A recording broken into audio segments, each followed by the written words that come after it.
happening, people? Back again. Welcome to Ches99. Haven't subscribed already. Want to hit 800 subscribers by the end of this weekend. No lele whatsoever. Stay with me. I've got Ahmed from Bridge TV, of course. 258. What are you saying? I'm doing good, bro. I hope you do. I hope everyone's doing well, man. Another day, man. Another day. 100%. And we got VD in the building as well. Another Chelsea fan. What are you saying? Of course, I'm good, man. I'm good. First time on the channel. Thank you for having me. Yeah, first time on the channel as well. Like, I can't lie. It's good to see all the Chelsea contingent here. I don't really do Chelsea streams. That's the irony of my channel. I don't really do. Only mean arguably like one show, but I was just like another fan it to get. Yeah, but fair enough. I think Chelsea streams are a good way for people to like say how they really feel without the agendas. You know what I'm saying? Yeah. For example, I watched a show the other about day. months cutting in or something, man. Bro, months and then man putting in Cuckoo and like KM like the bottom tier. I'm thinking, why is in Cuckoo that low? Like, what are we doing here? Do you know what I'm saying? So for me, that's the main thing. Everyone who's joining in, because I know I'm a bit late, so all the viewers probably waiting. When you join, subscribe. VD, put your channel or your main content in the private chat and I'll add it to the description. All the man do get followers from it. So make sure you subscribe and get me to 800 subs by end this week. Don't be a joke, man. Let that happen. First topic is obviously about Chelsea. What are we saying about Reece James, boys? So he's out for 1 week. I don't think he's out for 1 week. 1 week, one when game. You post a statement on Instagram, you're not out for 1 week. The thing is, yeah, you know what it was, yeah. People were initially getting a bit happy with the way Maresca's talking about it, but like, if you actually read what Simon Johnson, these are guys of the Athletic, reported at the same time the press conference was happening, he was saying we are unsure at the meantime, like it could be like a long-term injury. So obviously, man, it's heartbreaking. Of course, like, you know, he's played a few games for us. He's even not even played like, you know, the way like he usually plays, where he sometimes bombs forward, bombs backward. He's been very defensive, been sitting back for the vast majority of the time. The issue is just the reality is, man, sometimes, you know, your body's just gonna let you down. For some athletes, bro, that's what this comes down to, I'm afraid, innit? And, you know, I'm not gonna say, you know, I'm not gonna be one of those guys who like, get him out. You know, I feel like that's a bit too much. I still maintain I need to see what happens at the end of the season. But I think what Chelsea should have done is have a contingency plan to compete with the other right back that we've got in Gusto. Like, we should have brought another right back to compete with them. Could have been similar age to Gusto, who has a similar ceiling, who could have at least fought with him for that spot. Because, you know, the other right back we've got now is also not got any competition right now either. Like, he's like he's basically got a free run there. And, you know, I'm always of the thing of competition breeds, like, you know, success. And, like, you know, I think we should have got another right back. That's just me. Like, someone to compete with Gusto. That's all it is, man. Hey, listen, if you're Josh Achampong, you surely got to be looking at that contract and thinking, do you know what? There's a chance here, you know?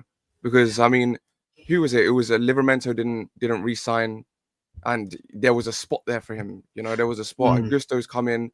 Gusto could have easily been someone be like, nice, second fiddle. But we all know the history of Reece James. And it's so unfortunate, man. I could even say this is arguably turning out to be the biggest what if in terms of players at Chelsea. Obviously, 100%. We talk about missing out on Salah, De Bruyne, Lukaku, obviously Loftus-Cheek, Hudson-Odoi, Musonda, them lot, they all got injured.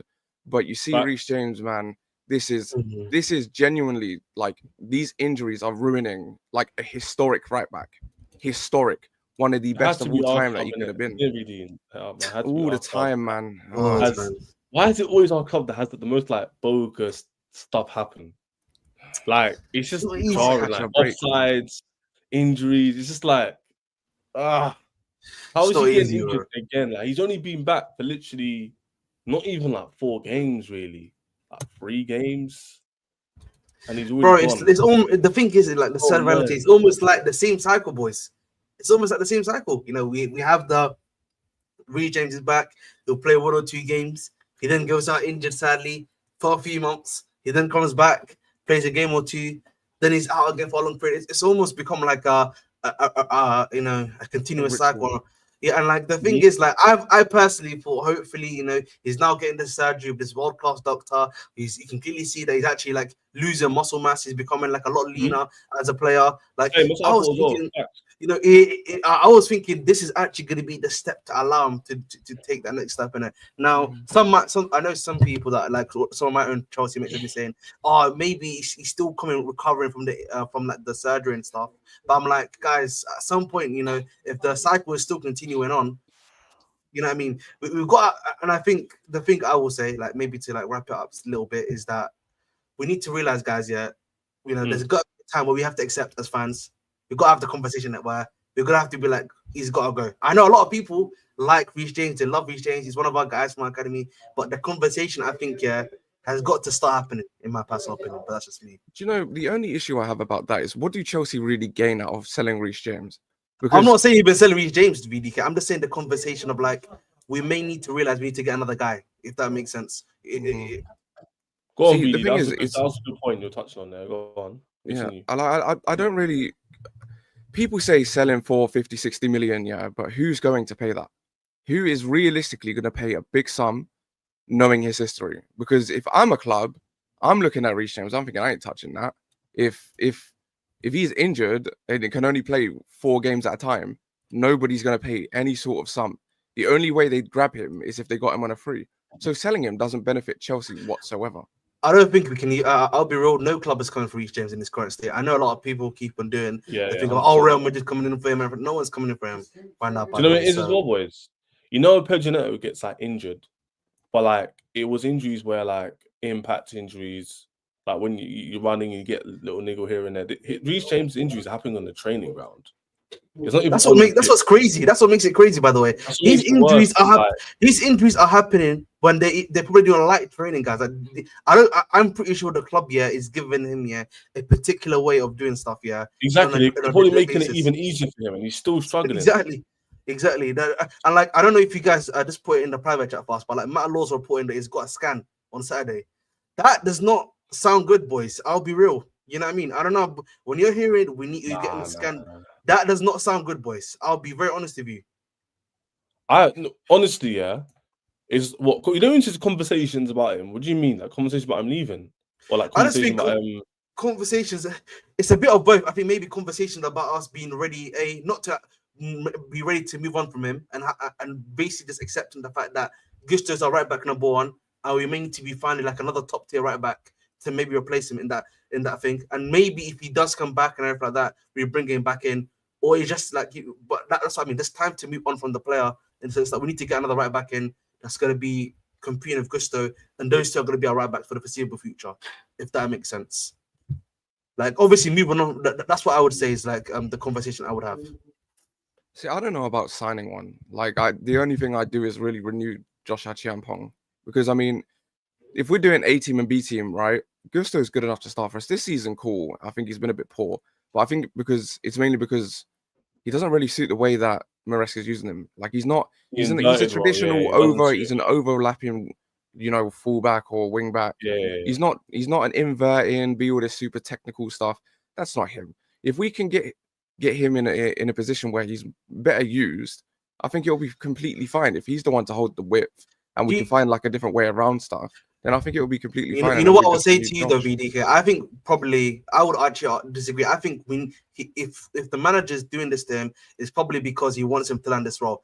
Obviously, if you know about Gusto's time at Lyon, he was always an overlapper. Even at Chelsea last season, he was doing the overlapper thing. I think it's just about him learning a new position, I think, more so than anything else. So I don't actually mind him doing the inverting stuff. I know that's a take that I think not many people agree with, but I actually think it's better for him to learn it while he's playing. At least he's got it now. We're facing Leicester, all these like lower teams now.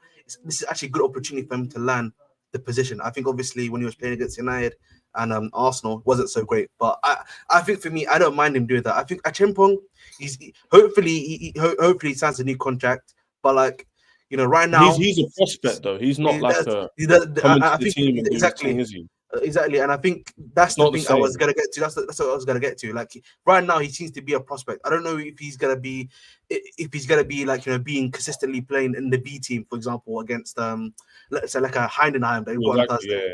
Is he gonna realistically? He's not gonna play that. He's gonna probably be Disasi that plays in that position. I don't know if you guys would agree with that, right? That's probably he's gonna be playing against Heidenheim. Realistically, in the B team games, for example, FA Cup games, third round, I think we start with, he'll probably play that game. Disasi, exactly. Even to be fair, Gusto shouldn't be playing that game anyway. But I don't mind Gusto playing in those Disasi playing in those levels. Is when you get to like the quarters and that stuff. That's why I get a bit worried. Because I don't trust James to be fit. And you know what is the issue this year? It's a constant conversation, the merry-go-round. Having same conversation every single 12 months. He comes back for a little bit, plays good, by the way, goes out. Goes good, goes bad, comes in, comes out, whatever. He's injured, then he's not injured, then he plays man of the match or not. Goal assist. It's too much. For me, I need my team to be stable and pushing up the league. So players who are injury prone or bad apples, I'm sorry. I don't really care who you are. The only issue, James, is the captain. He's the most experienced and he's on 250k a week. That's the problem. I should think he's on more than that. Do you know what? I think for the last year or so, I've been kind of seeing James as not really a star. Like, I'll put him in my lineups, yeah, because it looks better in it. Like, but in my mind, I know that this ain't having him back is a luxury. Like, having him back is just like something on top. You know, you got your Cherry Baker Wells, yeah. He's the cherry on the top. Okay, he's the one. You get him for however long you get him for. He boosts your performances a little bit, and then it just kind of goes back out, and then it's back to whoever. I don't think it's just so sad. It's actually so sad because we can't have that though. Can we, VDK, bro? We can't have that, I know. Because like he actually listen. If you are right now, I would probably say we're in a transition phase. We're trying to build this team to become like a team to compete. You need the guy that's probably the best in his position in the world, yeah, on his day to be playing for you on a regular basis, guys. You know what I mean? That's what it just comes down to. Like, it's not nice, man. That's all I'm saying, man. It's not nice because I'm like Reece probably my top 3 like favorite players that come out of Cobham. You know what I mean? I'm pretty sure he's like in a lot of people's like top 3 lists. But like, just gotta move on, man. You know what I mean? Sometimes you have to move. Based on his ability in the first stint, then yes. But based on the last 3 years, exactly. No. Yeah. Because like he's not providing any value because he's injured all the time. The thing is, you know what it is? He's not even. Thiago has a bigger legacy than him. That's the problem. Thiago plays regularly. Thiago regularly. Before was actually playing. It's more like his later end. Like I know he's not old, but his later end of his career. Now he's finished, obviously. Bro, like he wasn't playing at all, but he's still playing for Bayern Munich. Tuchel's ruined our fullbacks, man. I can't lie to you, bro. Like, you know what I mean? Could you imagine? Under Tuchel, I'm like, guys, our sacrifice for winning the Champions League, yeah, was all our players getting injured at the fall off. Bro, I swear to God, bro. Hey, would you take it back? Would you take it back, Random? If you didn't win the Champions League, I don't really care, innit? Like, it happens, isn't it? Like, is what it is. You gotta move up for it, bro. You know what I mean? Like, the thing is, like, you know, I was actually thinking about this. You know, Madueke, guys, yeah, when they only brought him, do you remember his injury history at PSV? He only played 3 90-minute matches at PSV, by the way, Madueke. And he's only had, I think, 2 like 1 week injuries out at Chelsea. You know how crazy that is, boys? The thing is, like, do you know the thing that's like the most upsetting and the most confusing? Yeah, it's like we've tried everything now to make sure that Reece James doesn't get injured. We played him further back. We gave him limited minutes. We didn't even start him against Arsenal. Or who we played last? Yeah, it was Arsenal, wasn't it? Yeah, it was Arsenal. We didn't even start him against Arsenal. Yeah. And this has still happened. So it's like, what more can you really do? Like, he's had surgery that didn't fix it. Limited time didn't fix it. Less strain on his body didn't fix it. So it's like, well, I don't know what more we can really do. Like, it's not his fault. And anybody like bashes Reece James and says that it's his fault, I can't agree with that at all. Like, it's so unfortunate, man. We could have had something so great, but it's not meant to be for Chelsea, man. Some swelling around the hamstring prevented Chelsea from fully scanning Reece James until Saturday. So Reece James dear. That does not sound good, bro. When you hear a swelling on the hamstring, you know when I hear something like that, I'm like, do you know what it is, you know some people about me, yeah? When I get, sometimes in life you can be emotional about something. When you get facts, cold facts, then you realize you can be objective about it and not subjective. So when we were talking, I was like, oh, it's such a shame. Then when they said that, I was like, nah, I don't mind. Bro, it's never a good sign, by the way. It's like, never a good sign. Why are you consistent? It's not even like once a year, bro. It's like he doesn't play for months. Like we're talking like half a year months, 5 months thing. How are we Chelsea Football Club relying on a guy who can't even touch the grass to even warm up? He's not even on the pitch to be in the starting 11. That to me isn't good enough. So we have to take our sentiment aside. I think about the bigger picture, which is our team going, which we can all see, which we'll talk about, by the way. We can all see. And if it means certain people have to leave because of doesn't agree with the management or injuries or not quality is not good enough, then it is what it is. You know what I'm saying? Like, I don't really have a soft spot for players. Like, obviously, Reece James a bit different. It's difficult because like he's still a young guy. He's like, around all our ages, right? He's a young guy. He's relatable. Obviously, he's the captain of the club. Do you know what I'm saying? So that kind of stuff draws you into him. But at the same time, the football side of it, the ruthless side of it, is that you're always injured, you're never available, and your quality which you need, you're never showing it because you're never fit. So it depends which one you want to sit on. But for me, hear this, yeah, I'm gonna make a road call. I think Reece James is gonna retire early. You know, I think he's gonna retire. I think if he gets one more injury after this, I think he's gonna retire. I don't think he's gonna continue staying. It's not. I'll be honest, man. It's not good for the brother's mental health, man. That's for sure, man. You know what I mean? Mentally, it's not easy, bro. Getting these injuries consistently, bro. And it's not good on the mind, bro.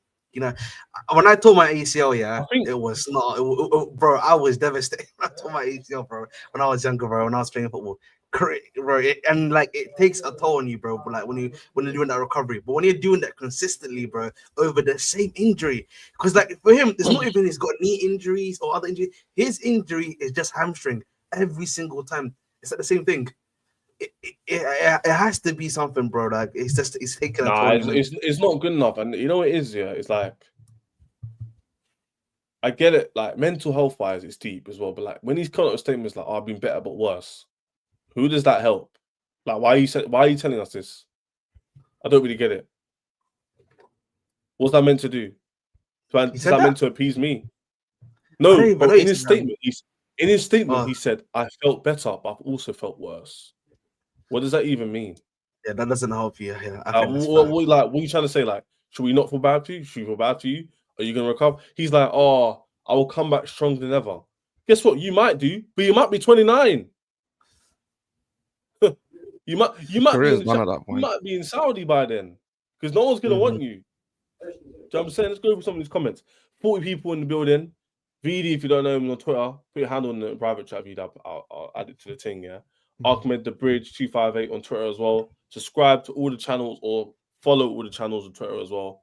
All of us do content live most days or tweet whenever we do. So all 40 of you subscribe to this channel, Bridge and VD if you join the channel. Big up the man them. Let's go for some of these comments. Other than Donna's, who's moving a bit crazy. Yeah, I know, man. Donna, you need to relax, man. Like the better is what it is. Fans, in it is a good thing. How can Reece James be captain and be injured? It should be someone else who's available and fit every week, and someone else should be captain at Chelsea. I think we'll agree with that. I mean, at this point, Caicedo is probably the captain of the team because he's the only one that's definitely the captain. He's actually showing to be captain material as well.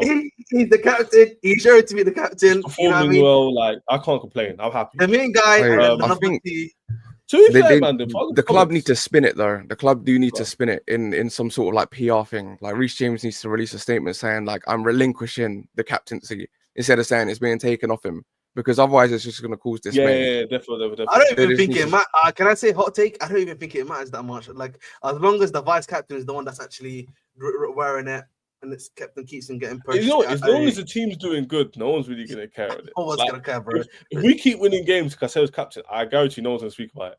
Yeah. The problem is that this season, I was about to ask you, man, was there any game where we needed the captain to step up? And we didn't perform, and I can't really think of any games where I feel like other than Crystal, maybe the only Palace, game when we like Crystal Palace. I would say Crystal Palace. Crystal Palace, bro. That's the game. I would say because like, but we missed chances. It wasn't. You know why? You know why I say that? Yeah, because like when Eze scored our goal, we were kind of riled for a bit. We needed someone to be like to us, calm down. You know what I mean? Focus on the game. You know, because we were like for a good 15, 20 minutes. Think about it, Wolves, we came back. United, we came back. Arsenal, we came back. Newcastle, we came back because we were drawing. Forest, we came back as well. Even Forest, came back, if I'm not mistaken. Bournemouth, we came back because we could see the penalty and we were conceding chances and came back. Bro, so we've actually shown a lot of mentality this season. That comes from the manager, right? But I still think we need a leader. So for me, Daniel's spot on. Who would be good captain at Chelsea and fit available every week? I'll give it to Caicedo. I think it would be the best VD. Who are you saying, Caicedo as well? How good is Caicedo's English? Because I still don't know, you know. I don't think I've ever heard him. You know what, man? Hot take again. Sometimes you lead on the pitch, innit? Because Thiago Silva couldn't. I don't think English matters though, bro. Like the whole squad, like how many guys are speaking in the whole squad? Probably like what, 4? at most. I'd probably say if not 5. Like the rest of them are speaking Plus, either French, Spanish. Like, come on, bro. Like, I don't think it if matters. you know, since Thiago that point as Silva well, didn't yeah. know it, innit? But Yeah, It's not even about English because you don't need to give tactic. It's just about your mentality and the way you. it's more or less, you know, when Thiago Silva yourself. just used to do that, used to Yeah, that's all you have to calm do. down. That's all you have to Well, do. if Taking those Cancelo's falling out, yeah. If you're like Jackson or like Palmer and you're on Twitter and Instagram, you see everyone talk about Caicedo being the best midfielder, and he's telling you guys, let's relax. He's scoring bangers against Liverpool, getting assists Liverpool, bang. You're gonna listen to him because he's showing you what it's about. Yeah. exactly. Lead from example, I guess, I'm innit? saying? Like everybody says Levi Cole, well, I think it's still too early. Just because you Nice. rile up and Liverpool would you be a wrap good a option man if up. he- It's just it's if he wasn't no. making mistakes, he'd be a good option. But how a man is just a lead from someone who's making mistakes himself? I think with him, That don't make is, you sense. see, he kind of. I feel like he gets a I feel like he gets rattled every now and then in the big games. I've noticed it, bro. He does get like the last. So I think until he gets that level of maturity to the next level, I wouldn't give him the captaincy yet. He needs to get to that next level, in my personal opinion. Every single time that the ball's in the box, the opponents have got it, and he makes a tackle, I stiff up. Every single time I stiffen up because he's too rash. He's way too rash. Mad, Not like that, man. That was Okay, I freeze up, man. Relax. Man said fuck stiffen off, up. By the way, I really don't want to block you out. I don't know why this team's even bad, man. Blocking half the screen up. But anyway, CFC Ernie, that's a sick name, by the way. Ernie's a sick name. That's like Caribbean. Are you Caribbean? Let me know in the chat. Bro, I expected some setbacks because we got his surgery last season. I forgot he had the surgery. Yeah, he's finished. I think after this, he'll be fine, bro. A friend of mine said to me these setbacks happen because his brain and body's still adjusting to it. But the thing is, that is when he got the surgery, that is copium to his body. That's what this my is mate what has happened last time. This is exactly what happened last time. He got injured, or he came back from injury, got injured, and he was out for a long period of time. And everyone's saying it's because he got the surgery and his body needs time to adjust. He then had time to adjust, and his body's not adjusted. So it's not happening, bro. How about we just realize he ain't coming back? How about that? Yeah. Fucking hell. I just think I always say I'm a pessimist personally. So I just say we prepare for the worst. Make sure you have a contingency plan. That's what I always say, man. Mm-hmm.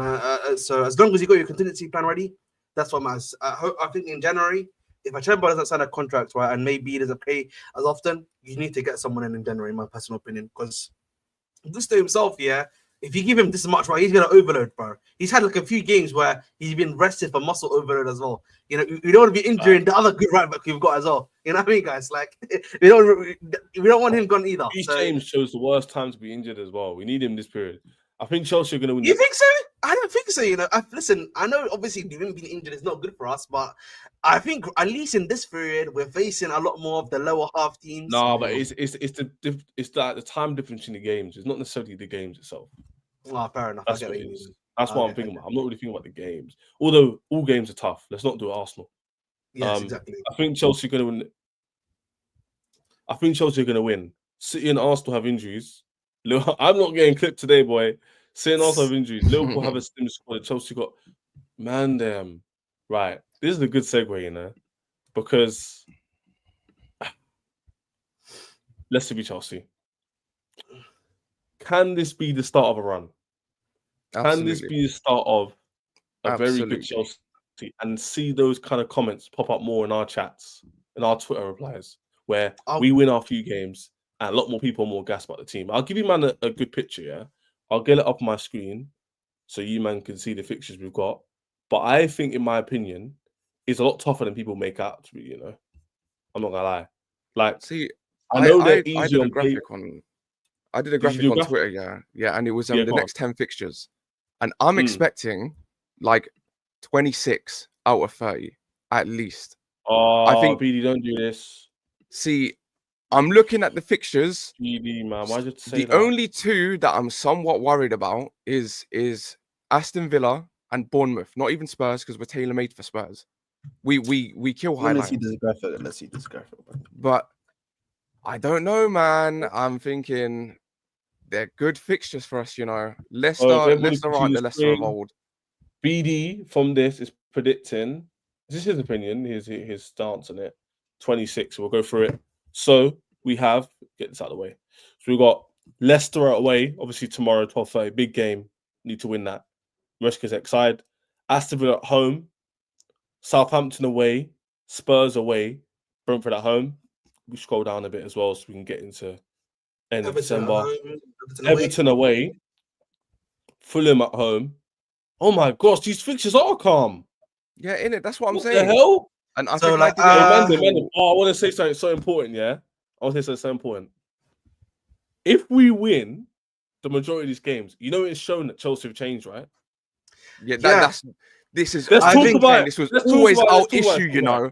We Let's talk about it. Let's struggled talk against about the lower teams all the time, and the This one is thing this, I man, this is it. Really, we're getting to a good point where we can know where this conversation is going. Every single year, when we have an easy run, it's never easy. Yes. It's never easy. Chelsea drop points, we get injuries. Do you man remember this time last year up until Christmas? half the squad was out. Half the squad. By the way, Who before remembers Wolves away? December was away? December. The last 3 years, yeah, even under Tuchel, has been our worst period, by the way, in the league. We just drop points, yeah, for fun every single game in December. Like, I think, single really, although I want to say I want to have your confidence, utmost confidence, say, oh yeah, we're gonna do it. The fact that every single year I've got PTSD. I don't know what I meant. I've got PTSD because we've seen ourselves. I've said it, bro. Yeah. Top 4 challenge. If we just win these games, we just lose, and it's so annoying. Can this time really can start on this because he's with the big take 26 out of 30. Can Chelsea, with that run you just saw, go far? Can we get the wins? Have you seen enough from the team in the last 7 games that gives you enough belief that we can actually do what we should be doing against smaller teams? Absolutely.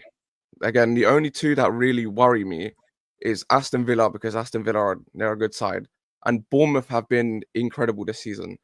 But the time that we have from now to face Bournemouth is quite a stretch. So Bournemouth could still show, you know, they're not the biggest of teams. They could drop off. I think Spurs are tailor-made for us. Ipswich, Fulham, all of these teams, Palace, we should be beating them. No matter what, we should be beating them. But even the fact that we have Villa at home, this could be a win, man. Like I can't lie, yeah. I do think everybody slightly overrates Villa. I don't think they're as good as everybody makes out. They're a good team, but they're beatable. They're so beatable. It's the same as Spurs. They're a good team, but they're beatable. I think it was even the same as I always said this about Klopp's Liverpool. Yeah, they're a good team, but they are beatable. I think they're less beatable now than they were last year, which is crazy because Slot's done something. I'll be very, very surprised, or I'll be more or less upset if we don't get at least 26, especially the Spurs one, yeah, because if we go 0-5, because I mean, out of the traditional big 6, we can't play ourselves, so we can only play the other 5. If we do not get a win, we are 0-5 against big teams. That is mad. Really, this is true though. This is what I'm saying to you.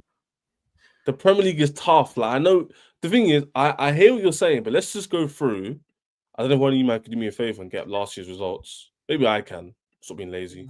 Yeah. But this time last year, the away fixtures against Sheffield we didn't win. Burnley we did beat. Who was the other one?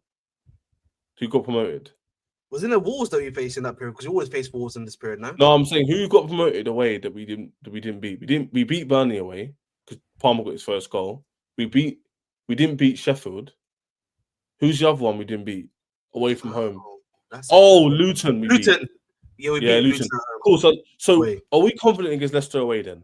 A newly promoted side away from home. Honestly, yeah. If I'm just gonna just say, looking at the fixture list, yeah, I think if there's any worries, obviously Villa at home, even though we do usually beat them at home, I think obviously that's going to be a bit of a tough one. I actually think, ironically, Brentford at home, because we never beat Brentford, by the way. They always beat at Stamford Bridge for some reason. I don't know what's going on there. You've got a crazy, judge that's going on there. Everton as well away. The last time we won, I know we won there with Tuchel in the season that he got sacked with, but other than that, we're not usually good at Everton away, guys. Right? Fulham at home, we usually beat them again. Usually beat those guys away at Craven Cottage, but their team looks very good right now. I don't know if things can change, and then I think Crystal Palace and Bournemouth is always going to be competitive, whether we like it or not. But I think for me, in this fixture list, I'm just looking at the fact that we need to solidify top 4. If we can get a good 20, 25. Oh no, you man are making some good points. I can't even lie. You man are spit. If Vidi's point is right, let's say we get 24, 25. Let's not say 26. 26 is like immaculate in my opinion. Then Ahmed's spot on. We're shooting for top 4 because I don't believe Villa, United are all going to pick up the same points in the same period. We need consistency, Chaz. I think for me, right now, yes, I know we're like, listen, I know we're third place currently, but guys, like, there's 4 points we could drop 4 points and we're now in 30th place right now. That's how like kind of crazy the league is right now. And I think for me, I want to be making sure we get these points on the board as much as we can, and so we solidify that top 4 section for us, whether it be third or fourth, I don't mind. And then at least you afford yourself to lose against the big teams, even draw against them. Because like the way you get top 4, in my personal opinion, is you don't need to win against number 1 to number 6.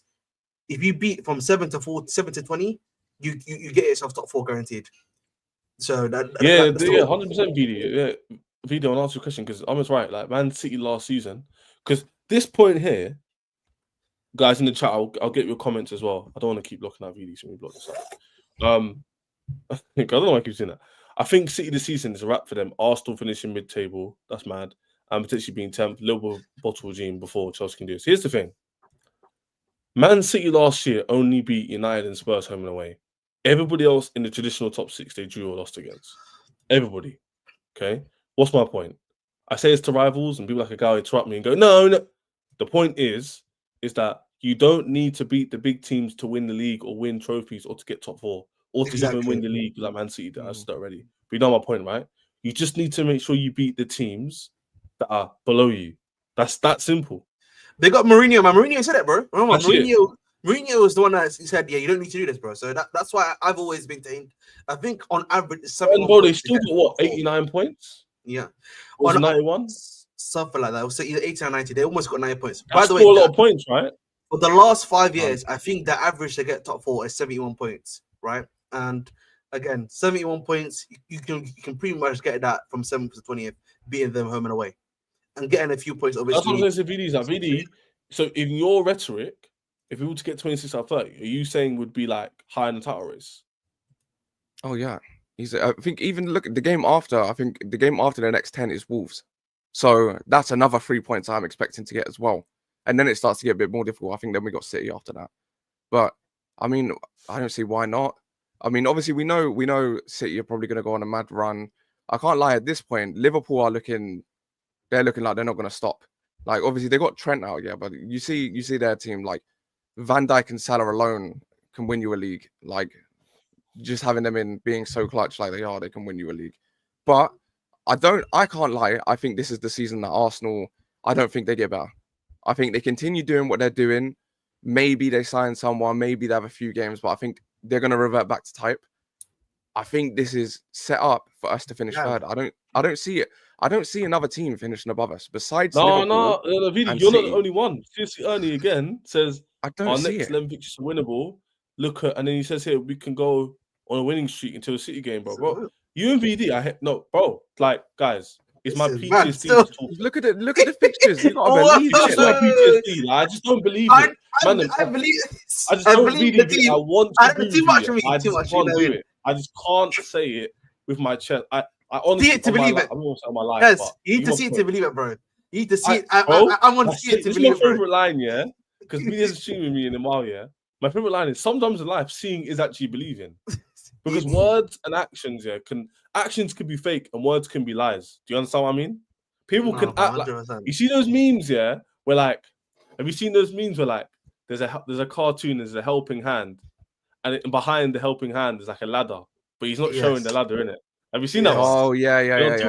You see what I'm saying? That's Chelsea, in it. I don't want to get too gas where it's like, oh yeah, grab my hand, we're gonna make it. We're gonna get 26 out of 30, and we're gonna go on the title charge, and Liverpool gonna fall off, and everyone's gonna say Chelsea are great. I don't know. Do you know what? Yeah, I think I'm basing this off if we continue to actually play good and not show up like we did against United and stuff like that. Like if we actually turn up and have confidence in ourselves, I think we'll fly through it. I really do think we'll fly through it. Again, I think so. I think Maresca's brought the mentality of VDK. So I think, but Maresca has definitely brought a mentality of the players to actually, I've noticed, we've made some work of the smaller teams. I think besides Bournemouth, we got peppered. We got absolutely peppered by Bournemouth. Peppered, we've been all right. Like every other game that we've drawn, I think we deserve to win. Like I think we've gotten a lot I think better the Arsenal at game was fair. the little teams. I think the Arsenal game was fair. And I do think the Yeah. United game was a fair result. If I'm being objective. Yeah, United game was If you definitely a said fair prior result. to Yeah. the game, you would have expected to win. But based off what we saw in the game, I think a draw in But then both games. I think a lot of the issues in the United game were from us. I think defensively we were just all over the place. You know, the space in were between the matched, defenders, they were just clamped together, and it was just allowing space at the back post. It was mistakes galore.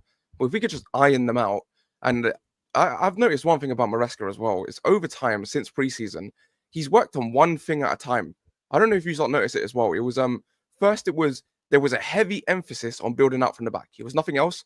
Don't do the pressing. Don't do whatever. Build out from the back, and we'll move on. Then it was on the pressing. He said he started to do man-to-man pressing. Then he started to build a defensive structure, and then the attacking kind of just came with it because of the build-up. And obviously, you still need a bit of creativity, freedom from the players. But things have come in structures with Maresca, and I think that these silly mistakes and trying to cut them out and stuff like that will be our next part. Like it only makes sense. I think everything else is kind of ticked off. I don't think we need to really work on too much more. Our press is good. Our press has gotten a lot better since the start of the season. Our build-up's gotten really, really good as well. Besides Sanchez, who could probably learn a thing or two, and Badiashile, you know, they put that big screen in Cobham now. Please make them watch their mistakes on repeat, man. Please, it's doing my head in. And again, I think a bit of maturity from our defenders, man. Like I think after that, once we get the maturity from them, I think we'll be all right. We'll be a stable team. Like we'll be stable, and we're not letting other teams rely on our mistakes to beat us. It'll have to be from them being good. I think if we can iron that out. I think if we can get a CB in Jan, you know what I mean, that's gonna actually help solidify 100%. the centre back. I think we'll be Gucci in that sense. But like, I think obviously, you know, I think Sanchez doesn't obviously help our cause a lot of the time. You know what I mean? But in the sense that, you know, of like the way he kind of makes the defenders essentially scared. In my personal opinion, that's why I feel like a lot of chaos comes from, you know, they don't believe a lot in Sanchez, in my personal opinion. But I think from an attacking perspective, as long as we can get the best at attack, whether that be Palmer, whether that be Felix, maybe playing a lot more, which is what Maresca seems to be trying to get to happen, getting Felix to play a few more games. Sancho coming back is a must need, in my personal opinion. Maybe Jackson, you know, can you get him playing how he used to play, Maresca? And not as an in-behind striker anymore, because I don't think that's working personally. And obviously Cole Palmer, innit? You know, obviously he needs to start performing himself, you know what I mean? So that's what I would say. Listen, I guess we need to see good points there, boys, I can't lie. We need to see our team perform this weekend. A lot of players that have been getting a lot of criticism recently, they need to step up and show they can be counted for, because we all have agreed in the United game and Arsenal game, I don't think we saw the best out of our players who can perform the best. We've seen I'll ask you a question, Ches. I'll ask you a question quickly, just on Jackson. Is it just me, or does like... Yeah, this I think we proper missed him. You know, I think we really missed him. I don't know if he's gonna start, but if he gets on the bench, I wish he will, because Madueke is starting to go on nerves. You know what? Saying that, remember, I've got a question here. Let me ask this question quickly. It's about Jackson. Is it just me? But I've noticed since the Forest game, because when I went to the Forest game, ever since, I've noticed this is like he's not playing like the way he used to play. It seems like I don't know if it's like a tactical instruction. Like he doesn't do the thing where he comes in deep, builds up play anymore. Like he actually just seems to be like a getting behind striker. Is that just me, or like No, that's definitely true, because he didn't get a lot of touches in the Arsenal or United game. Yeah, I've been noticing that. That's what I'm saying. Like he doesn't actually like. And the thing with Jackson is, even when we're playing poorly, he always finds a way. So that's definitely a tactic that Maresca is saying, like, stay up there. We're gonna try and like what essentially is like the 1v1. I think he's trying too much to use Cole Palmer. I think Maresca. I think he's we're trying too much to get space for Palmer, and that will also let Jackson use his pace in behind. And then when you isolate the wingers, he drags someone. It's all tactics in it. I think it's all tactics. But what I was gonna say was that we need to see our players step up. Like, hopefully Sancho's back. Like someone said here, Engraver, big up Engraver in the chat. My mod. Sancho, we missed him because he brings an element of calmness to our attack.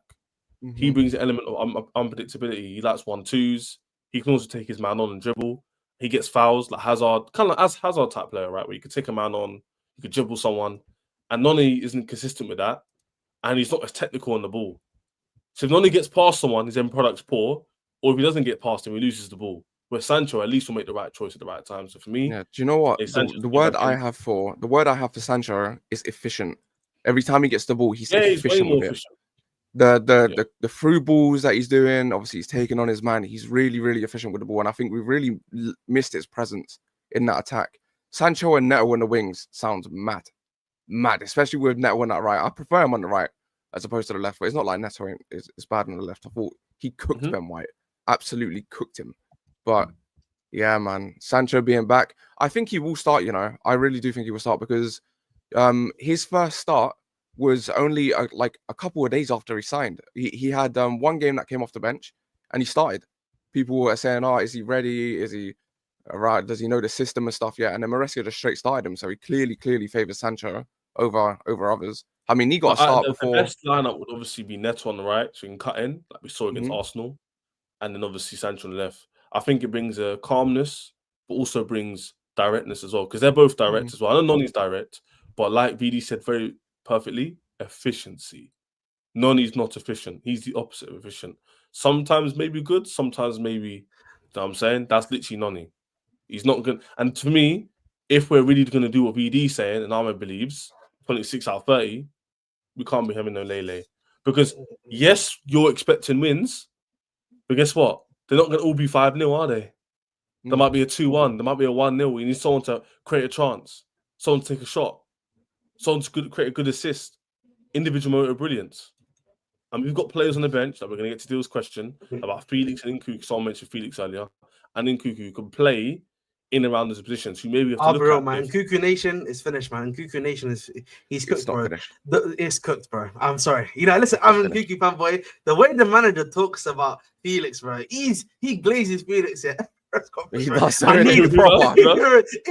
loves him. I need Felix and Palmer to play together. I'm like, he's like, that is the dream. That's the long-term goal with it.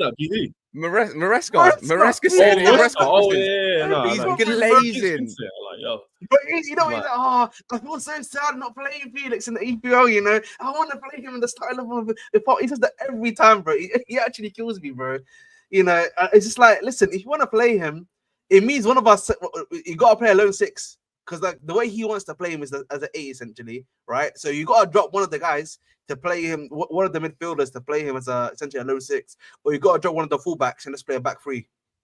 That's the only way it kind of works essentially, right? So it'll probably be one of those two. But I just think in general, guys, yeah, there's the way we play a lot more recent. I've noticed, bro, the crossing, the way we do a lot of this stuff.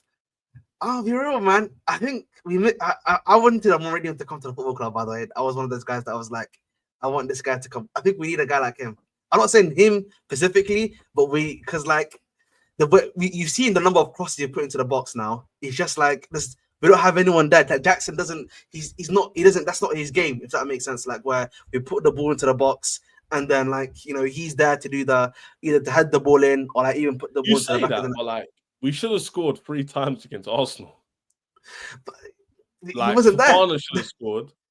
But that's crosses from like but that's like actual crosses. I'm just talking about even when we actually build up play, because so many times a lot of the teams that we face, they do like mid blocks on us, bro. So they block anything happening. 100%. So like when these crosses come in, we don't have like a guy that can put the ball into the back of that, like because that's not Jackson's game, in my personal opinion. Who did you say that we needed? Osimhen. Like an archetype or like Omeridion, something like that, similar. So what you're saying, yeah, in January, yeah, and I guess this segues. I'm not saying Osimhen. I don't want Osimhen. Gyökeres. This is. I'm gonna say something wild, yeah, but I will stand on business for this. Gyökeres is the best striker in the world. I don't give a crap. I don't care. Best striker in the world. My worry, hot take, is that the way Meridion's cooking in the Portuguese league, yeah, he's making Gyökeres look a bit sus, man. I'll be real.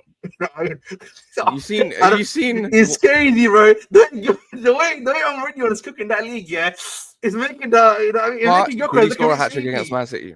Hey, listen, in the Champions League. I'm not sure, bro. You know what I mean? Listen, I'm a big Gyökeres fan. I'm just saying we need someone of the similar archetype. I know the club is looking at Dilap as well, because I know the clubs they've been scouting that guy heavily, bro. If that's true, but But at the end of the day, Gyökeres we is just the need one. we need a big man striker. That's something. We just need a different archetype of Yeah, striker. that's the next segment. We can speak on January after we speak about the Leicester game. Let's go through the comments. Big up Sam Go as ahead, always.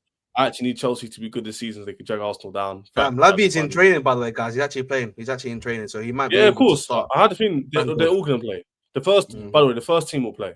Time for Noni, who'll be struggling to hit the bench. Breaking news, bro, just quickly. PSG have escalated interest in Joshua Chempong, according to the Independent. So He ain't going there, man. Why would so, he go hey, there? Every listen, single youth product that goes To there be just fair, yeah, flops, with these man. contracts, it's always going to be power plays, isn't it? So, hey. like, he wants more money, probably. I think he wants guarantees or money. So, this is standard. I'll be honest, if he goes to Ligue 1, he will actually cook, bro. That's a great place for young players. True. Time for Noni, who's been chucking to hit the bench. Sancho left wing, Neto right wing, Jackson striker, and obviously Palmer the 10. Someone says the same thing here. We all want the same team, really, innit? He's saying false nine, Cole, and Felix. We're going to eat well soon. To be fair, if you're going to have someone in the false nine, I'd prefer it to be Felix. Because Felix said he can drop deep, take out the pitch. But I mean, that's kind of Jackson's thing, though, isn't it? Like, the thing is, but he's not been playing that, bro. But he's not even playing that. That's the thing. Like, Morosky's making him to be an in-behind striker. He doesn't want the false nine thing. Because if you wanted the false nine thing, Jackson can do that to a T. That's why he's a complete CF, essentially, as I like to say about him. But like, the problem is, if you're playing him as an in-behind guy, there's no point. There's literally no point. You might as well just have like a big man up front. Simple as that. What's it called? Is this meant to be in London? This view. This is a nice view. Questions for you guys. Do you think Palmer should be allowed to drop? I don't know where this is coming from, but like, he definitely doesn't deserve to be dropped at all. I think because if we're saying about subbed, then yes. Yes. I think he's referring to being subbed, isn't it? I think that's what he's saying. Because like, he's having howlers, bro. Yeah, because like, I'll be honest, Morosky's been having a bit of a cheeky howler there, bro. Like, you know, when Jackson and Finky back-to-back games, United and Arsenal were doing zilch, he should have put on either Felix or Nkuku on in the 60th minute a little bit more earlier, bro, to change up the game. That's the only criticism we've all had. He's not making subs early enough. Sometimes he does, sometimes. Like the Wolves game he did, where half-time, there was another game, I think, the Man United game he did as well, or was it Arsenal, where he subbed on off half-time. But when it comes to the bringing in a game changer, he waits too long. He waits at the 82nd minute. So I don't know what that's all about. But someone else did a good comment here. Someone said, big up the man them, big up David for watching the show. Big up. This is why Enzo keeps talking about finding the balance first. I think what he's saying is Felix and Palmer both don't track back as well as he wants. We can't play both. Yes. I think that's the same. By the way, boys, I think that's the same reason why he doesn't play Nkuku. Because Nkuku doesn't track back. Yes. See, like, if you know ball, you know in it. If you watch him live, he doesn't track back nowhere near as any of the other attackers.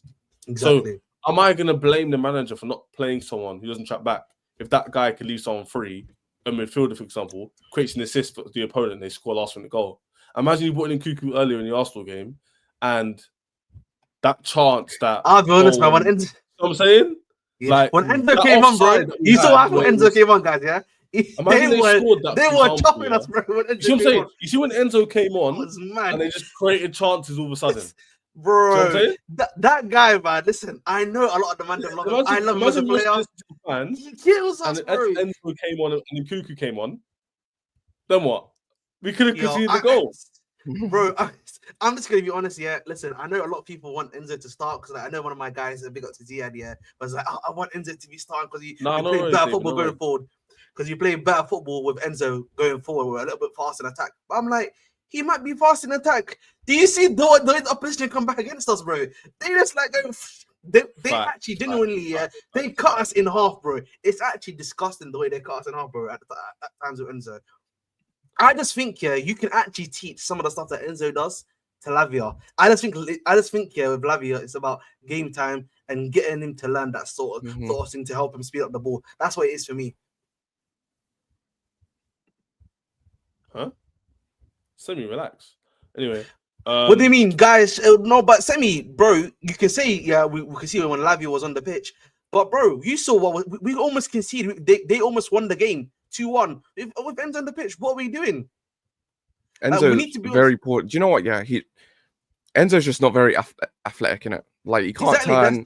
He's got no agility. His balance is off. Like it's just he's like Jorginho in it. He's like the Jorginho Pro Max. You like, have he can to do a play bit him. more, but you have to play with him. Still get ran by in it. Like Jorginho Pro Max. No, but you know what it is. You just need to build a team around him. You know, that's what it is for me. You need to have him in the 6, but then you need to have 2 guys that are going to be next to him. Yeah, Caicedo, I would say, and then the other guy. Caicedo on a prime Kante, bro. That's what no, Caicedo Santos. Like, It'll be Caicedo Santos. The perfect three, would be something like Tchouaméni, Caicedo, and Enzo. That'd be like perfect. Because then you could basically have Caicedo as a box to box, so he's doing a bit of the sweeping, but also like not the attacking, but dragging the ball up. Tchouaméni could just sit and be a wall, and Enzo basically is a free roll. You know what I'm saying? But the only problem is you have to drop someone like. We get to drop Jorginho SC is crazy. Nah, you want to move in dumb. That's a Pro Max. That's so dumb. Oh my days. I ain't even thought about that. You want to joke, man. He's funny. He is. Big up FaZe. Big up, lads. Smash the like button. You know what? Yeah, let's do a roll call. Over 60, 70 people was in here before. Subscribe to the bridge. VD on Twitter. His handle's right there. You can see it. Literally put that in. It'll come up. Subscribe to this channel. 800 subs by the end of this weekend. So by Sunday, with 800 subs or more. And hit the like button as well, man. Let's get more people in the gaff. You know what I'm saying? Do that. Let me pause. Do it again.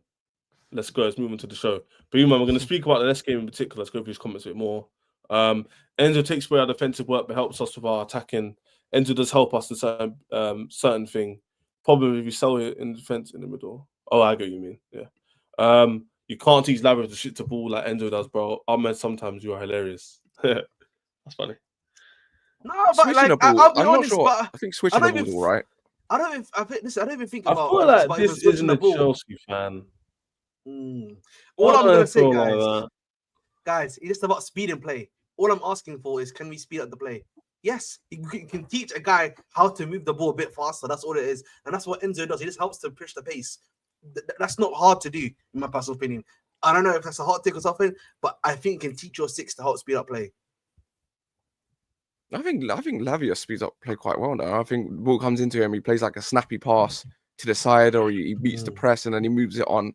I don't think that's the thing. Like Lavia's a very traditional 6. Like he's obviously not like a bruiser and stuff like that. But in terms of like a modern day 6 where, you know, he's sat in that hole, he's moving the ball on, I think he's brilliant. I don't think, and honestly, I don't really like Enzo further back. I mean, if you look at the game against Argentina, the chances he was creating is the same ones he was creating or that assisted Felix. That's his best attribute, is the ball over the top of the defense every single time. This is why I say, I don't think he's a 6. I think it's absolute bullshit. I think people use it as an excuse. He doesn't play well for a few games in an 8. People say he's a 6. He's not a 6. We've seen him in a 6. You cannot tell me he does anything better than Lavia and Caicedo as a 6. You can't tell me. There's nothing you can tell me. His best attribute. This is the thing. He's not a 6 because a 6 needs to be defensively sound. He's not defensively sound. It's that simple. He's what you call like a 6.5 or 8.5. He is an 8, but the thing, he's an 8, but he's just not athletic. That's the problem. So it's like it's sticky in it because what do you do? Because you can't put him in the 8 because he doesn't run enough. Can't put him in the 6 he's not defensive enough, and you can't put him in 10 because he's not prolific enough. That's the problem. So what do you do? By the way, that's literally the issue. By the way, he's what's it called? He's jack of all trades and master of none. So it's like, what I'm saying, man. Streets are saying Pies is coming this summer, isn't it? So, bro, if he starts cooking, someone like Santos here would be like perfect. Santos, he's more athletic. I watch Strasbourg weekly, because I watch Liga a lot to do a lot of scouting personally myself for the club, and stuff like that. He and the other guy on the left wing, that's the Swedish brother, are killing it, bro. They are killing it, bro. We've got our Madrid replacement already at Strasbourg, and you've got our number 8 replacement, bro, at the football club. You know what it is? I hear what Robert's saying. 6 have to be defensive, but here's the thing: in our style of play, you kind of do, because if you look at Caicedo as well, Lavia as well, Lavia does sweep. he doesn't just pass the ball around and evade challenges. He actually does put a tackle in. He does make mistakes. He's not perfect. He's still young, but he has some element of defensive ability. Enzo is not only defensively weak, he's actually weak. He's physically weak. I think he's like 5'7". He's not a big guy. You can actually see it, like Chaz. Do you remember the Wolves if you game, watch bro? the game in real life or on TV, you can see he's not a big. I've watched him in real life, bro. In real life, he's not physical. Like he's just not. He's technical, but he's not physical. Man, even look at someone like McAllister. McAllister's short, yeah, for a foot like in that midfield, but he's the way he's that very. He's able to use his body, bro. McAllister's able to use his body really well, he's bro. Aggressive. Yes. Enzo's not that.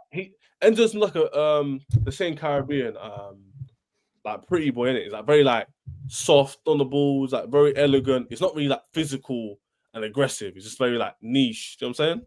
It's very neat on the ball. It's very neat. But Lavia again has a bit of the way he moves on the ball. He's a bit more aggressive with it. You know what I'm saying? There's a difference, but I'm not saying Enzo should leave because I like Enzo. And what he did in the summertime, I condemned it. I didn't like it. Obviously, what he's done.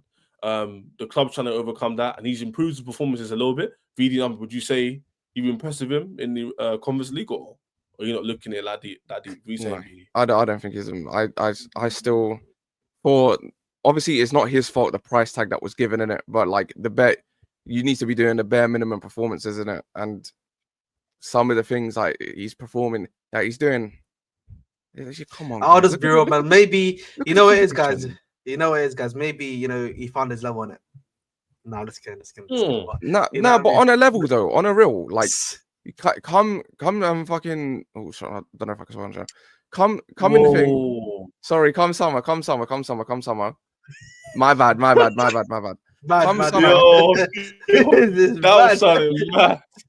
was something mad. No, listen, come summer, yeah. Will he have a space in this team? Because I don't know if he will. Like, if he does not perform on a massive level now, yeah, because Caicedo's run away from him.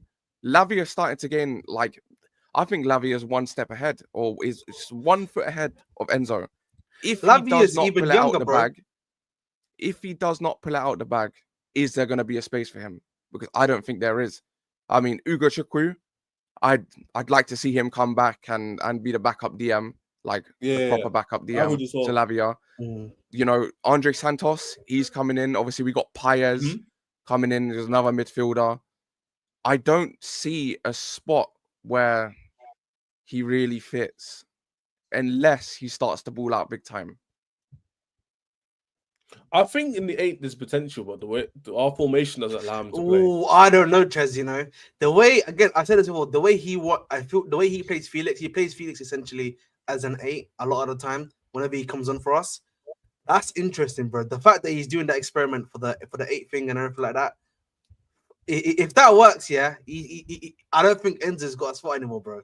I'll be real. If that Felix era works, he ain't got a spot because then Felix becomes a creator alongside Palmer, or he just becomes Felix as a creator, and then you can swap him for Palmer, whatever it is, yeah, as the main creator role. I'll be honest. Yeah, 100%. Like, we'll touch on this because we touched on it briefly before we move into the actual game. I don't know if I can see this. Oh, I lost it now. It basically said, does Nkunku have a role at Chelsea? Or do you see him stay? He's gone in the summer. He's gone in the summer. So I can see them moving him on purely because Paez is coming in it, and obviously Maresca rates Felix, and you know we've got Esteval's on the wing in it, but like there's another attacking spot coming up, and if we get say we go into January and we get a striker, then it's looking a bit ropes. But I think if he maybe ups his defensive work rate, that's a good point. If you get a striker, he's finished. He's never going to play. Remember, he sees Nkunku exclusively as a 9.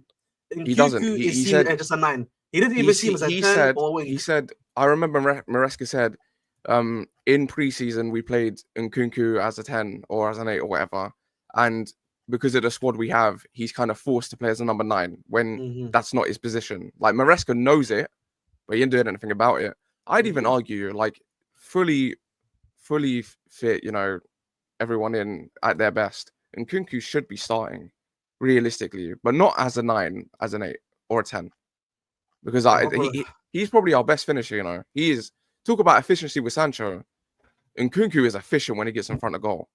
Facts. Like, I'd like to see it. I'd like to see it in it. I'd like to see the way switch out. Maybe put again Gusto on the overlap, tuck in Palmer with Nkunku, Sancho on the left, or Neto on the left, whatever, and see how it runs. But I don't think we're going to see it. So is the way the game goes. I can see him being sold. I can really see him being sold. It's sticky. It's sticky. Let's go through these comments again. The chat's been popping today. Big up the chat for interacting with us. Really appreciate that. Live is 511. You know, guys, none of our premium viewers at all. Go look it up. Yeah, that's the problem that Maresca's actually spoken about. They're not big enough. It's actually kind of true. I wouldn't be Leslie, surprised if someone comes in again for that one as well. Yeah, we all know we need a big midfielder back. That's facts. Ahmed Seamus at this level, he would cook in Madrid. Maybe he would. To be fair, he's a troll. You know, I'm being shameless. Abdi Masper. Big up to my guy though. Yeah, come on, man. You're being spitful here. Didn't you understand why Cole got dried up with the touches against Arsenal? Level doesn't make line breaking passes to Cole. I don't think he makes them consistently. I agree. I think that's something he needs to learn. But the thing is, at least with Lavia, I can give him the benefit of the doubt that he's young. He's only come. This is his only like consistent run of games that he's actually played for us too, right? So there's like a level of like, you know, I can give him like, let him learn it at the very least in it. Whereas with Enzo, it's no coincidence. Yeah, I hear that, Ahmed. To be fair. I don't know, man. I don't think Enzo's. I think he can grow into his role a bit more. I think Enzo. I agree with Robert Evans. Robert is correct in what he's saying, but the problem is, you gain something, but you lose something else. And I just have to again. I just point to our last game. Yeah, what happened? The moment Enzo came onto the pitch, great going forward, but defensively, bro, you saw transition, bro. At least Palmer, yeah. The reason why I love Palmer because at least he actually defends as well. He presses as well. That's the thing. He's not just one of those men who like just gets on the ball and just creates a moment of magic. He actually presses. He joins the press. He's defensively. He does his tackles. Enzo doesn't. So for me to play a free midfield, you need someone who can actually like press as well. Yeah, it's too flat. It's too easy to play around. But let's go to this now. Let's actually speak about the Leicester game itself before we head off in about 10. How do you man feel about this game? Away from home, 12:30, first game on the Saturday. I'm nervous as it is. This time tomorrow, we could either be in a good position or getting cooked. You know what I'm saying? We're going to get called up to the NAF stream as well, man. We could be 7th or 8th. We've got to win this, man. Because I want 26 out of 30. And we couldn't be in 8th tomorrow. Yeah? Yeah, we need. I think. Listen, I think we're gonna win this game. Firstly, would you play the same team? Like, would you play the Sanchos and the so would you play the Jackson, Sancho, Palmer, Pedro, Caicedo, Lavia, Gusto, Cole, Fofana, Cucurella, and Sanchez? Who would you change? I don't think I'd change someone. I think I'd change a role someone's playing, and that's Gusto. I do not want to see him play as that 10. Like invert into that 10. Instead, so we're saying. Yeah, I'd rather Cole needs to be on the right. He needs to be on the right side of the 10 because I was saying this on another stream. It's so different when you're on the edge of the box and you know he's on the right side and he's left-footed and he makes that cut through pass. It's a lot harder for the defender to track when it's at that angle as opposed to the ball kind of swinging outwards because he's left-footed. He needs to be in that position for the ball, the top through ball over the top of the defense. He needs to be there for the long shots, for the curling shots. He can go near post, far post. He's limited as to where he can shoot and how he can pass when he's on that left. I absolutely do not want to see Gusto in that role again. No, never ever again. I disagree. He needs to learn it, bro. Or VDK. No, this is what the manager wants. Because he's got to learn it, bro. No. He doesn't suit it. He doesn't suit it, and it's ruining Palmer's game. The two best team. He's only faced the two best teams, bro. Okay, in that playing that style of play, he actually needs to learn it. In my personal opinion, he needs games to actually do it. So I would actually disagree and be like, let him learn it a little bit more. Leicester's a good team to be learning that sort of thing with anyway. So I kind of disagree on that one, man. I'll be honest. Let him learn it if this is what the manager wants from him. See, I don't think it's costing Palmer. Like it's shifting Palmer over to the left, and you can't. He's our star player, man. like cool. But he shifts not Palmer on the left because whenever he was on the right, he was getting man marks completely. That's why he shifts Thingy to that side. You know, I thought that was. But it's not like they still can't man mark him because he moved to the left. They can still do that. I think, that's fair. That's a fair point. But the reason why I thought he did that. Why is he playing in the left half space? I don't get that. Yeah, because Gusto's going higher up. It's because he's inverting Gusto. Gusto's pushing higher up. Because I mean, Gusto's sitting in a back three. I don't know about that. Gusto inverted. I think he wants the because they don't overlap, do they? So I think what he wants is he wants two players making an inverted run, which then gives more space for the one-on-one wingers. Because if you have Cole and Gusto running at the defenders, it will isolate Noni and Pedro with the fullback, innit? But if you don't have that, it's essentially 2v2, and then the middle becomes more free. But we'd rather have Palmer in the middle, roaming, than have the inverted fullback rubbish. So for me, I like the fact Palmer's playing that position. I agree with you, man. It's not working. And for me, if he plays Gusto in the same position, man, then we've got to be consistent. We've got to call it out. Because you can't have Gusto stinking up the gaff 3 games in a row. He does it again against Leicester, we don't win the game. Or we win the game, but skin of our teeth. We have to question him. So for me, I need to make sure that Maresca, I'm being consistent with him, we're being consistent with him on this channel, and he doesn't play Gusto in that position. Because if he doesn't work again, what are we going to say? You can't keep doing the same thing over and over again and then subbing him off. And then what's it called? Handicapping yourself. That's the phrase, isn't it? Handicapping yourself. You're rectifying your mistake you shouldn't have made anyway. No, just don't play him there. If you can invert Cucurella and then push Palmer out wide and drop Noni. So I asked you the question earlier, VD and Armenia. Drop Noni. He's not playing good enough. Play Sancho. I don't think he's 100% fit. Do you know what? Yeah, I'd even play Mudryk over him, over Noni. I like Noni's defensive work rate in it, but I don't really like a lot else. I think what was it against the Arsenal? It was in the Arsenal game, or maybe it was a United game. I think it was the Arsenal game. In the first half, we were getting peppered, right? And I did like something that Noni did, and he was getting the ball and he was shooting and he was trying to make something happen, but sometimes he does it a bit too much. There's some positions that you're in. Just play the ball, man. Play the ball. Move it off to someone else. Don't do too much. He goes out wide. Yeah, he's beat his man. He then runs all the way back. Then runs all the way in. Takes the shot. It gets deflected. Go out wide. Just be simple sometimes. It's what Sancho. Do you know what? It's what Sancho does perfectly. Doesn't do too much. Gets the ball. Sees someone running. Plays a through ball. All you need. And Noni is not efficient. And with the way that Neto spun both fullbacks when he was playing against Arsenal and then cut in, banged it like that, he's got to start there, man. He's got to start there. All 100%. I'm saying is, listen, next year, there's a certain 17 Brazilian man or kid, shall I say, is going to snatch his chain. And I don't know, man. He's not going to start though straight away. It's going to be a bit of time before he starts because I think the club's going to probably bed him in with time. But I think with Madueke, I just think you need to put him on the bench just for him to actually learn. You know what I mean? To actually learn. Madueke is better off the bench. I mean, against tired legs, Noni chopping and changing everywhere. No, thank you. That's a headache after you've just done 60-odd minutes. I do understand why Noni plays because he adds a bit of chaos in it. Because he's so unpredictable. And because he's so not efficient, defenders don't know what he's going to do.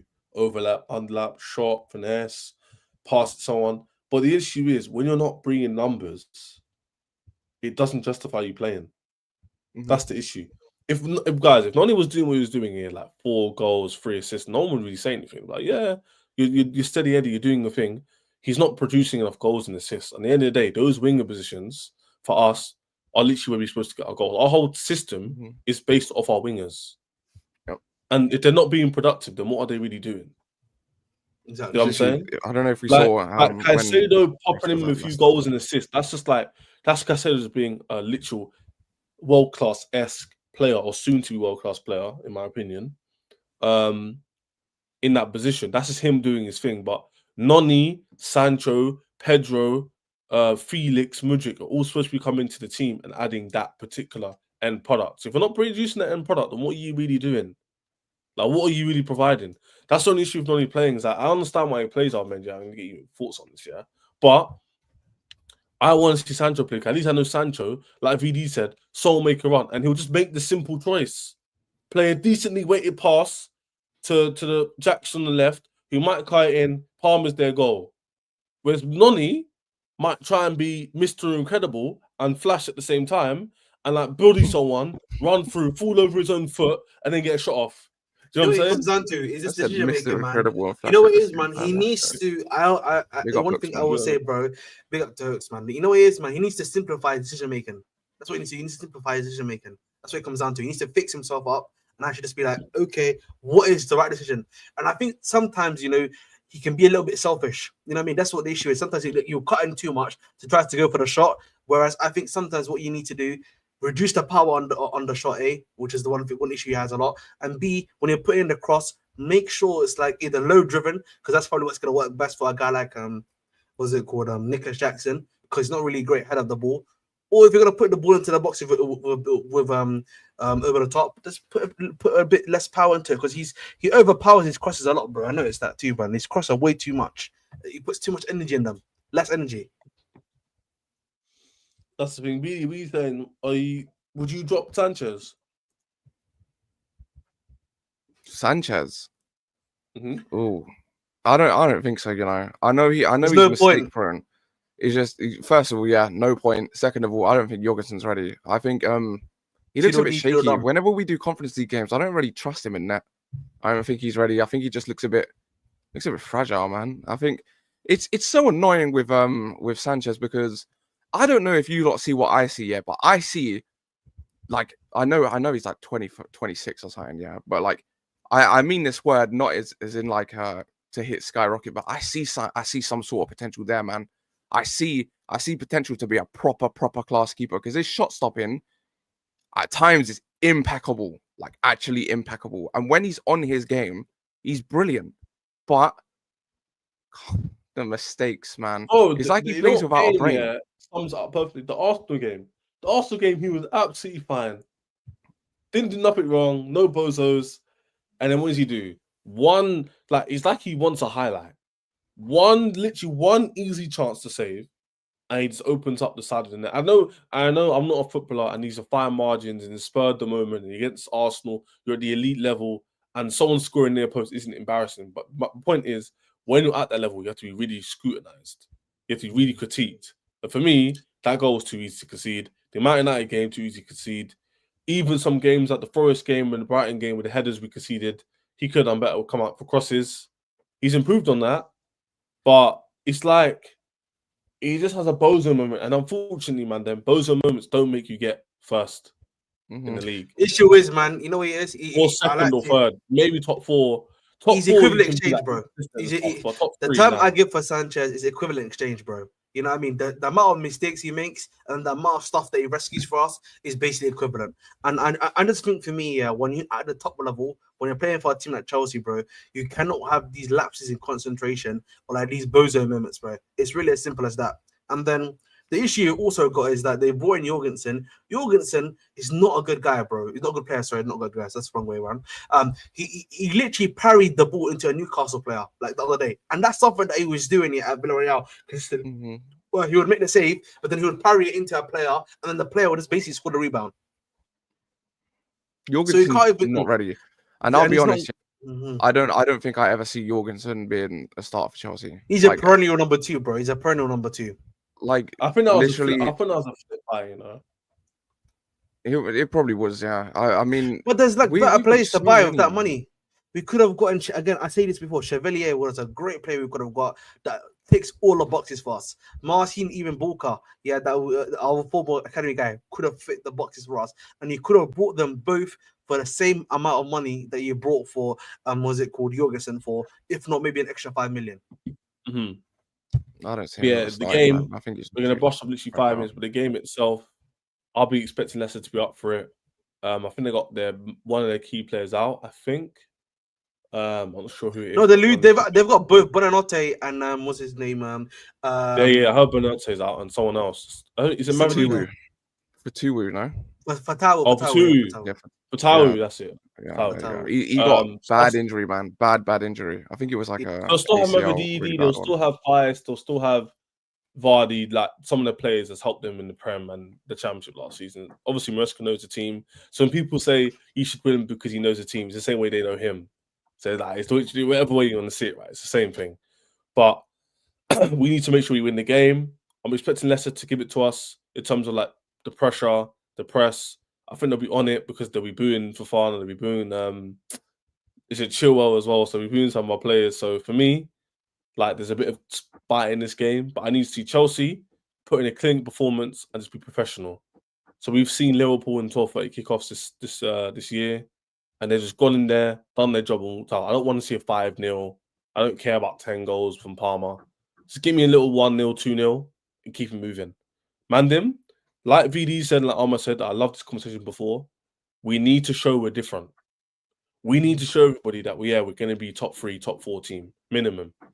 And by doing that, you beat the Leicesters away, you beat your Villas, you beat these teams that you're supposed to beat, and you see where you lie. See what I'm saying? So for me, I'm going to go with a score prediction of, I think we'll concede like a penalty at signs. I would say 3-1 Chelsea. I was going to say the same. 3-1, I reckon. I think I'll say 3-0. I think we don't concede actually. We're going to see some jammy goal, man. It's just... It's going to be like... You know why I still say that? I could see us doing like a thing against... what's the team? West Ham, where it just becomes like a quick... I feel like it'll be a West Ham type of thing, 3-0. Do you know what? I think... I would say we keep a clean sheet, but it's the first game back in it. And first game back, in inexperience, Sanchez mistakes, they're going to make tired legs. Not everyone's going to be 100%. Everyone's going to be like 60, 70%. No one's going to be 100%. Yeah. For me, it'll be like a set piece or like a penalty or free. It'll be something really silly. But talk about my thing is, if we go like 1-0 in front, I think we'll win the game. Is this if we concede, then that's a bit of an issue. But guys, I want to prove him wrong. I hope VD's right, 26 out of 30. I hope Ahmed's optimism is right. But for me, I've had so much PTSD from last year. That Wolves game, man, then on Boxing Day, or was it Christmas Eve? 1 of the 2. And we lost to Wolves with a red card. And then Sterling couldn't pass the ball because he's an idiot. Oh, was that the one where we were wearing the black kit, the black and blue? Black kit, and Sterling was like 1-on-1 twice. Yeah, okay, I remember that. I was going to say, I don't remember anything about that game. The game. Damn. And we didn't score. Typical Chelsea, dominating the game, didn't score. Christmas Eve, that's the one. Dominating the game, BD, didn't score. To God, man, the amount of head loss I had of Sterling on that game, I never actually got angry at a player before, you know. That was what you call, man, them, yeah? A potch Chelsea performance. See, if you want a personification of Poch in Chelsea, go watch the Wolves game. That's all you gotta do. Home and away, by the way, because they beat us 3-1, you know. So I don't want to say, you know, I'm getting angry now, bro. 3-1, what's the goalkeeper? Oh my God! No, man, I don't want to remember this, please. Like, chill out. No, I don't want to. It's so peak. It's so peak. Big up locker room. But anyway, chat. Great chat with VD. Love for joining the channel for the first time. Ahmed as well as always. Big up the chat. All of you have been popping, asking us questions. It's mad how the channel's growing as well. Don't forget to follow. We get off the screen so you can actually see VD's Twitter. He's big on Twitter. Big Chelsea fan. Always posting consistently. Love to see it. The Bridge Nation and his channel's in the description below. So if you want to watch his stuff, he does loads of lives as well and jumps on his channel as well sometimes. And obviously me. Subscribe to Ches99. Get me to 800 subs. As you can see on the ticket that's there. And yeah, man, I'll be back with Saeed and Don. Hopefully he should be in this chat as well in, well, less than an hour. So I'll see you guys soon, yeah? Love. Yeah. Peace.